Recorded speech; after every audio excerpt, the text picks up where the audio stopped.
उत्तरायणी मेले के अवसर पर लालकुआं पहुंचे सांसद अजय भट्ट। प्रदेशवासियों को दी मकर संक्रांति की शुभकामनाएं। बोले, ये पर्व हमारी समृद्ध सांस्कृतिक विरासत का प्रतीक।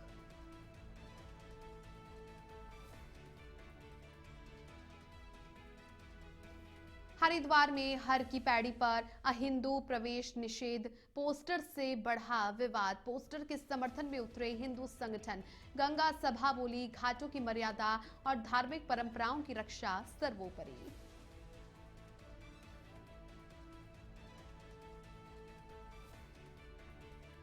स्वच्छ हरिद्वार अभियान को लेकर प्रशासन सख्त। वाहनों में अब गार्बेज बैग रखना अनिवार्य। सड़क और खुले स्थानों पर कचरा फेंकना प्रतिबंधित। नियमों के उल्लंघन पर होगी सख्त कार्रवाई।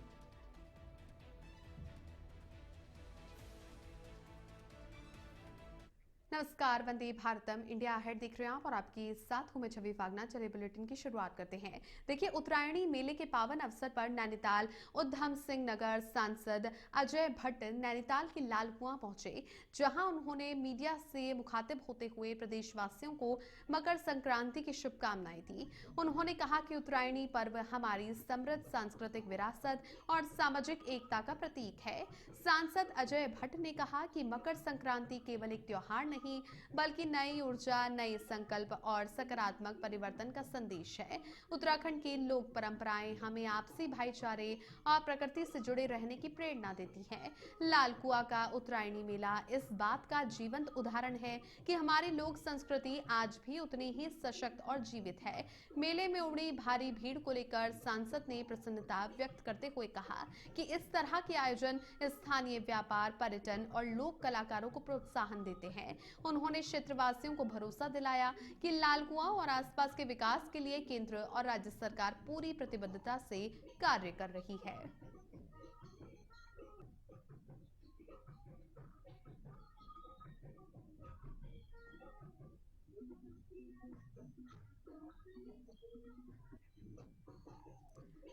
तो आप देखिए, उत्तरायणी मेले को लेकर के प्रदेशवासियों को शुभकामनाएं दी सांसद अजय भट्ट ने। और ऐसे में लालकुआं वो पहुंचते हैं इसी मौके पर। इसके अलावा उन्होंने उत्तराखंड की परंपरा और संस्कृति की भी बात करी। उत्तरायणी पर्व हमारी समृद्ध सांस्कृतिक विरासत का प्रतीक है और ऐसे में क्षेत्र के विकास के लिए प्रतिबद्धता से उत्तराखंड सरकार कार्य कर रही है और साथ ही साथ केंद्र सरकार के सहयोग से प्रदेश को और भी ज्यादा प्रगति के पथ पर ले जाया जा रहा है।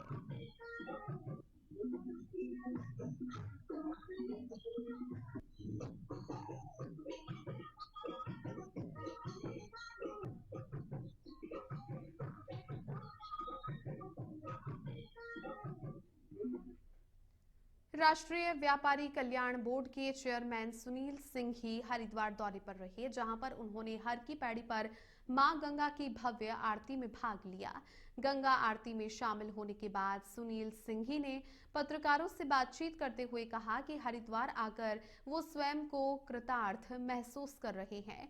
सुनील सिंह ही ने कहा कि जीएसटी में किए गए बदलावों से व्यापारियों को बड़ी राहत मिली है। 12 लाख रुपए तक के कारोबार पर जीरो टैक्स और जीएसटी बचत उत्सव जैसे कार्यक्रमों के जरिए देश भर में व्यापारियों को जागरूक किया जा रहा है। दरअसल सुनील सिंह ही देहरादून में आयोजित खेल प्रतियोगिताओं में प्रतिभाग करने पहुंचे थे। कार्यक्रम के बाद उन्होंने प्रवास हरिद्वार में किया और हर की पैड़ी पहुंचकर गंगा आरती में शामिल हुए। इस दौरान उन्होंने मां गंगा से देश और समाज के कल्याण की कामना की।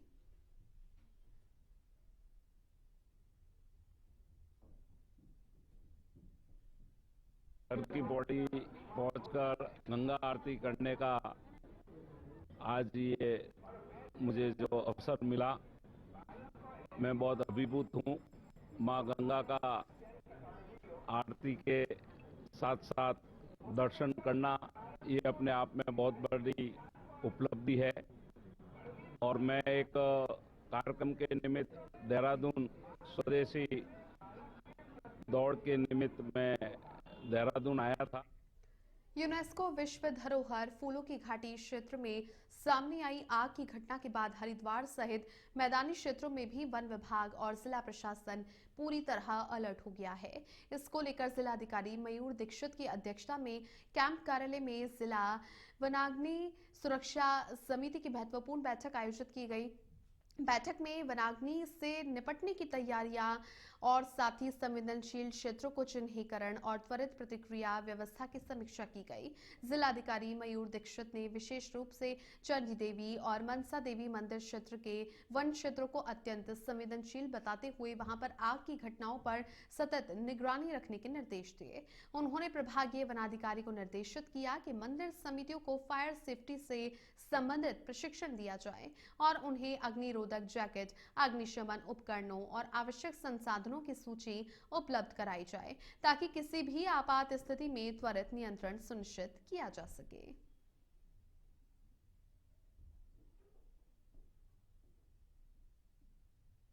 आप जैसे अवगत है कि 15 फरवरी से लेकर लगभग 15 जून तक वनाग्नि सीजन होता है, जिसमें प्रदेश में वनाग्नि का खतरा होता है। तो इसी क्रम में जो है हर जिले में एक वनाग्नि प्रबंधन समिति की बैठक करानी होती है जिलाधिकारी महोदय की अध्यक्षता में। तो उसी क्रम में आज 14 जनवरी को जनपद हरिद्वार की ये बैठक कराई गई, जिसमें समस्त विभाग जैसे वन विभाग, पुलिस डिपार्टमेंट, फायर डिपार्टमेंट, उप जिलाधिकारी, मेडिकल विभाग सभी लोग उपस्थित थे। और इस मीटिंग में जो है समस्त बिंदुओं को कवर कर लिया गया। वन विभाग द्वारा अपना कंट्रोल बर्निंग का प्रगति, अपनी तैयारियों की प्रगति जो है वो जिलाधिकारी के समक्ष। हरिद्वार के विश्व प्रसिद्ध धार्मिक स्थल हर की पैड़ी में गैर हिंदुओं के प्रवेश को लेकर एक बार फिर विवाद गहराता नजर आ रहा है। हाल ही में हर की पैड़ी क्षेत्र में लगाए गए कुछ पोस्टरों ने इस मुद्दे को नया तूल दे दिया है। इन पोस्टरों में स्पष्ट रूप से लिखा गया है कि ये क्षेत्र अहिंदू प्रवेश निषेध है और यहाँ पर आने वाले प्रत्येक व्यक्ति के लिए नियमों की जानकारी होना अनिवार्य है। पोस्टरों के सामने आने के बाद धार्मिक, सामाजिक और प्रशासनिक स्तर पर चर्चाओं का दौर शुरू हो गया है। गंगा सभा ने इस पूरे मामले में खुलकर अपना पक्ष रखा है। गंगा सभा अध्यक्ष नितिन गौतम बोले कि हर की पैड़ी केवल एक पर्यटन स्थल नहीं बल्कि करोड़ों श्रद्धालुओं की आस्था का केंद्र है, जहां सदियों पुरानी धार्मिक परंपराएं और मर्यादाएं चली आ रही हैं। इन परंपराओं की रक्षा करना गंगा सभा की प्राथमिक जिम्मेदारी है।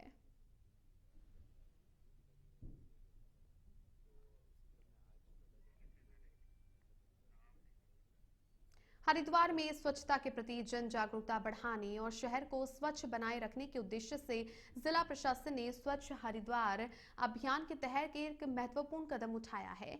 जिलाधिकारी के निर्देश के अनुसार जनपद में चलने वाले सभी निजी और साथ ही व्यावसायिक वाहनों में गार्बेज बैग रखना अब अनिवार्य कर दिया गया है। सहायक संभागीय परिवहन अधिकारी नेहा झा ने जानकारी देते हुए बताया कि वाहन संचालन के दौरान सड़क, सार्वजनिक स्थलों और खुले स्थानों पर किसी भी प्रकार का कचरा फेंकना पूरी तरह प्रतिबंधित रहेगा।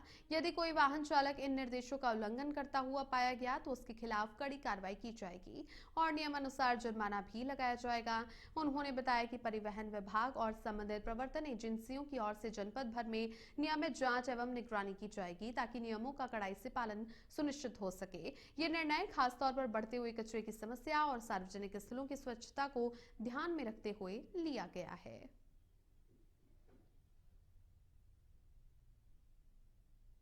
हरिद्वार जिले को स्वच्छता की श्रेणी में सर्वप्रथम लाने के लिए मैं परिवहन विभाग हरिद्वार की तरफ से सभी वाहन चालकों से अनुरोध करती हूँ कि वे अपनी गाड़ी में गार्बेज बैग रखना अनिवार्य करें, अन्यथा की दशा में उनके ऊपर चालानी कार्यवाही की जाएगी। इसीलिए आप सभी से मेरा अनुरोध है कि अपनी गाड़ी में गार्बेज बैग अवश्य रखें। हरिद्वार आगे बढ़ते हैं। देखिए, देहरादून के डोईवाला में भू माफियाओं के द्वारा अवैध रूप से जमीन कब्जाने की कोशिश का मामला सामने आया है। दरअसल रानी पोखरी में जमीन पर कब्जा करने की फिराक में भू माफियाओं के द्वारा महिलाओं का सहारा लिया जा रहा है। पीड़ित लोगों ने बताया कि उनकी जमीन पर एक महिला कब्जा करने की फिराक में है, जबकि उस जमीन के पूरे कागजात उनके पास हैं, जिसकी शिकायत वे कई जगह कर चुके हैं, लेकिन इसको लेकर अब तक कोई कार्रवाई नहीं हुई।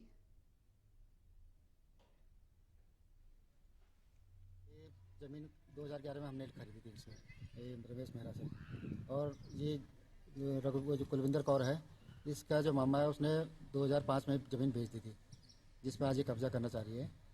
तो 2005 में इन्होंने बेच दी थी उसके मामा ने, और 2005 में बेचने के बाद 2011 में हमने रमेश मेहरा से हमने खरीदी थी, और 2015 साल हमें लगभग हो गया इस पर काफ़ी जो है। उसमें हम खेती बाड़ी सब कुछ करते आ रहे हैं आज तक। 2024 में तो ये कुलबंदर ने चुपके से अंदर से आके उससे नामा करा लिया। जब तक दाखिल खारिज नहीं हुआ ये कहीं सामने नहीं है, लेकिन जिस दिन दाखिल खारिज हुआ इसका उसी दिन आके हमारे यहाँ फोटो फाटो खींचने लगी किसी है। तो जब फोटो खींचने लगी तब हमें पता लगा यार क्या चक्कर है, ट्रैक्टर भी हमारा ही चल रहा, इसी के फोन में क्या था वो बात, और खेत भी हमारे, हम अपना ही खेत बार है, हमारे ट्रैक्टर। उधम सिंह नगर से खबर है, जहां पर बाजपुर में एक बुजुर्ग महिला ने कदरपुर विधायक अरविंद पांडे के भाई पर उसकी जमीन धोखाधड़ी से लीज पर लेने का आरोप लगाया। साथ ही महिला ने जमीन वापस नहीं करने पर गदरपुर विधायक अरविंद पांडे के आवास के बाहर परिवार के साथ आत्मदाह करने की चेतावनी दी है। वहीं महिला ने इस संबंध में एसडीएम को ज्ञापन देकर एसडीएम कार्यालय के बाहर अनिश्चितकालीन धरना शुरू कर दिया। महिला का आरोप है कि वो लगातार न्याय की गुहार लगा रही है, लेकिन राजनीतिक दबाव के चलते उसे आज तक न्याय नहीं मिला है। वहीं पर बाजपुर एसडीएम अमृता शर्मा ने मामले की गंभीरता को देखते हुए तत्काल जांच कमेटी का गठन किया। उन्होंने कहा कि जांच कमेटी जो भी रिपोर्ट देगी उसके अनुसार आगे की कार्रवाई की जाएगी। ये प्रार्थनी परमजीत कौर जी जो है उनके द्वारा एक प्रार्थना पत्र प्रस्तुत किया गया है, जिसमें जो गदरपुर के माननीय विधायक जी हैं उनके विरुद्ध ये प्रार्थना पत्र उनके द्वारा दिया गया है कि जो उनकी जो ज़मीन है, आपका जो शिकायत करती महिला है उनका कहना है कि उनकी ज़मीन पर ज़बरदस्ती कब्जा किया गया है, इनको दस्तावेज सबमिट करने के लिए बोला गया है। साथ ही इसमें एक कमेटी का भी गठन हमारे द्वारा कर दिया गया है तत्काल, जो तहसीलदार, चकबंदी अधिकारी और पुलिस की संयुक्त कमेटी होगी जो इसमें जांच करेगी और नियमानुसार जो भी आवश्यक कार्यवाही होगी वो तत्काल की जाएगी। भैया ये मेरी ज़मीन अरविंद पांडे ने के भाई ने, अमर पांडे ने मेरे से 4-5 साल के लिए लिखवाई थी, और इन्होंने 30 साल के लिए करवा के और आज तक मेरी ज़मीन छोड़ नहीं रहे। मैं पूरे संघर्ष करे, कह रहे नहीं ज़मीन छोड़ेंगे तेरी, और मारने का भी प्रयास किया। मेरे बच्चों को, मेरी लड़की का सिर भी फाड़ दिया, लेकिन मुझे कहीं से न्याय नहीं मिला। उधम सिंह नगर में सीमांत क्षेत्र खटीमा के अमाऊ में पूर्व सैनिकों की ओर से सेना दिवस पर विशेष आयोजन किया गया, जिसमें मुख्य अतिथि के तौर पर जिला विधिक प्राधिकरण सचिव योगेंद्र कुमार शामिल हुए। उन्होंने शहीदों की याद में दीप प्रज्वलित कर श्रद्धांजलि अर्पित की। वहीं पर पूर्व सैनिक संगठन अध्यक्ष कैप्टन गंभीर सिंह धामी ने अतिथियों का स्वागत सम्मान कर सभी को सेना दिवस की शुभकामनाएं दी। इसी दौरान स्कूली बच्चों की ओर से भी रंगारंग कार्यक्रम आयोजित किए गए। मुख्य अतिथि ने पूर्व सैनिकों, वीरांगनाओं को मोमेंटो भेंट करके सम्मानित किया। बताना चाहता हूं कि आज सेना दिवस मनाया जा रहा है पूरे देश भर में। आज जिला विधिक सेवा प्राधिकरण उधम सिंह नगर और हमारे सैनिक कल्याण संगठन के द्वारा सामूहिक रूप से आज सेना दिवस मनाया गया। सेना दिवस के अवसर पर हमारी जो माननीय नालसा के द्वारा वीर परिवार सहायता योजना 2025 लॉन्च की गई है, उसके बारे में हमने हमारे सैनिक परिवार के जितने भी सदस्य उपस्थित हैं उन्हें सबको जानकारी दी गई है। आज यहाँ पर हमारा हर साल की तरह इस साल भी हम सेना दिवस मनाते हैं। सेना दिवस मनाने का मुख्य कारण यह है कि जो हमारे देश की वीर नारियां हमारे वीरों ने देश के लिए शहादत हुए हैं, उनको याद करने के लिए हर साल हम यहाँ पर सेना दिवस मनाते हैं और जो हमारे यहाँ पर वीर नारियां हैं उनको सम्मानित करते हैं। आज हमारे जिला प्राधिकरण जज साहब द्वारा भी यहाँ पर हमारे वीर नारियों को सम्मानित के लिए किया गया था। आज के हमारे मुख्य अतिथि जो है जिला जज प्राधिकरण जज मुख्यमंत्री पुष्कर सिंह धामी की पहल जन जन की सरकार जन जन के द्वार कार्यक्रम के तहत चमोली के आदि बद्री में बहुउद्देशीय शिविर आयोजित किया गया। कार्यक्रम का शुभारंभ स्कूली बच्चों की सांस्कृतिक प्रस्तुति से हुआ। शिविर में विभिन्न विभागों के स्टॉल लगाए गए, जिनसे लोगों ने सरकारी योजनाओं की जानकारी प्राप्त की और पात्र लाभार्थियों को लाभ भी प्रदान किया गया। इसी दौरान कुल 104 शिकायतें दर्ज हुई, जिनमें सड़क निर्माण में देरी, पेयजल, बिजली, जंगली जानवरों से फसल नुकसान जैसी शिकायतें प्रमुख रूप से रहीं। जिलाधिकारी गौरव कुमार ने अधिकांश शिकायतों का मौके पर निस्तारण करते हुए शेष शिकायतों को प्राथमिकता के आधार पर संबंधित विभागों को भेजा और जल्द ही इनके समाधान के निर्देश दिए गए। तो आप देखिए, आमजन की शिकायतों का निस्तारण भी मौके पर किया गया है। सबसे पहले सरकार का धन्यवाद करता हूँ कि जो सरकार प्रत्येक न्याय पंचायत क्षेत्र में ये जनता के द्वार एक कार्यक्रम लगा रही है, जिसमें बहुत सारे लोगों को लाभ मिलेगा। जैसे समाज कल्याण का पेंशन का हो गया, राशन कार्ड का हो गया, और ये यूसीसी का हो गया, यूसीसी की जानकारी होगी। और आपका जो भी शिकायतें हैं गांव में, जो भी छोटी छोटी शिकायतें रहती कि भाई उससे बहुत लाभ प्राप्त हो सकता है। पास लगा गांव से हूँ, जहाँ पैदल लगभग 5 से 6 किलोमीटर है। पैदल जाते हैं हम लोग, और पहिया आली मजरी का क्षेत्र मेरा। तो सर, मेरा लगभग यहाँ पे जो शिविर लगा था बहुत अच्छा लगा था, और बहुत मतलब लोगों की बहुत सारी समस्याएं हल हो रही। और ऐसा शिविर हमें लगता है कि दूर दराज क्षेत्रों में लगना चाहिए, ताकि लोगों की कई समस्याएं होती वो सभी समस्या का समाधान